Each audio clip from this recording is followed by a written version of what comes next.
Howdy again, it's mrpete222, your video shop teacher, with number 28A, the question part of my What Is It series. And I've got several interesting items for you today, I hope, that you can guess on, and the answers, of course, will be in part B in a few weeks. But I ran across these two items at a garage sale, quite rusty, and actually I bought them. That was $1 for the pair. I bought these so that I can do a future video on electrolysis rust removal compared to the vinegar. So that's really why I bought these, but I thought I'd show them anyway. These were a common tool 100 years ago. They served two purposes. These were not necessarily used together. They just happened to be purchased by me together. Made of rather heavy iron. This one is quite long. They might be blacksmith made. These look like forge weldings. We'll be able to tell a little better when we remove the rust, and it's about 2.5, I'm guessing 2.5 inches. Yeah, it is 2.5 inches right there. So what are these items? That's number one. Here's number two, a rather cheaply made pair of pliers, but it has a special use. It says Premier on here, made in Japan. It's not a slip joint. It's quite tight.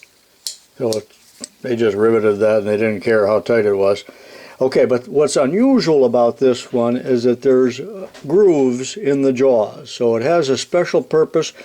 It's this is an easy one, and I know that it wouldn't be used much anymore, but I'm trying to present some easy tools along with harder tools. So what is this type of pliers used for? I interrupt this video to give you a little quiz here, and the answers will be at the end of the video. And I did the first three men several months ago, and here's the second three, and there'll be a following three as well. Number one, he was granted the first patent on his wireless when he was only 22.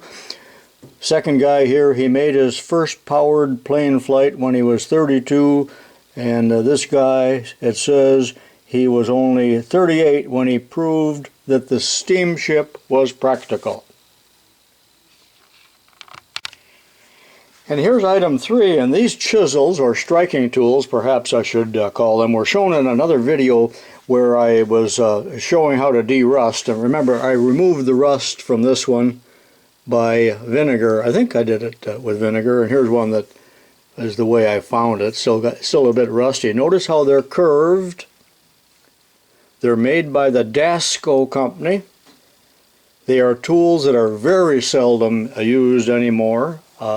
Certainly used a lot even when I was a kid.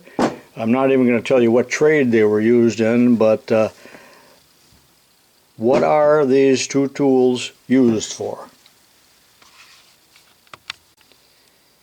Okay, here's item four, and this was sent to me by Phil Ryan from North Carolina, and you might have seen this a few months ago when I unboxed it, and well, it's marked here as to what it's used for, or what it's called, and I taped that up, and it's also marked here.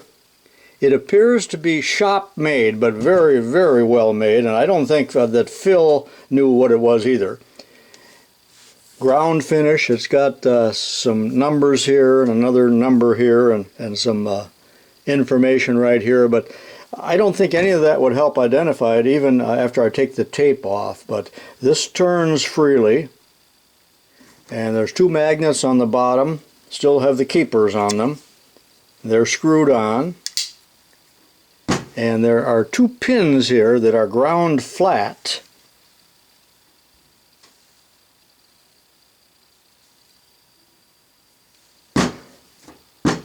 So it clamps on, or is held on magnetically to do something, I guess some kind of measurement, but I'm not real sure. And I'm not sure we'll get an answer on this, because I surely do not know what it is myself, other than what I will read on the label here when I disclose the answer here in a little while. What is that item? And here's the final item, last but not least, and this was sent to me by Ron Robleski from Canada. And I don't know what it is myself, and I don't think Ron did. And thank you, Ron, by the way. And it's in a well-worn leather case, so somebody had this in their pocket for years. And all I can tell you is that it's a gauge of some kind, but I cannot figure out, for me, the life of it. And it says ampere. So I'm thinking it's something electrical, but on the back side there is a French word. Perhaps that's, no, it wouldn't be ampere because that's a universal term. Perhaps that's who made it. But we have a series of slits, and each slit is marked, but with 2 numbers.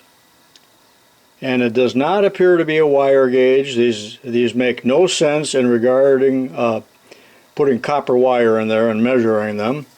Much smaller here on the back side, and then when you flip it over, they're marked yet again. So perhaps one side is in English and the other side is in metric or European or French or whatever, because this came out of Canada. Got a little trademark or something there on the end, but I am clueless. Ron is clueless, but perhaps somebody can tell us what this is.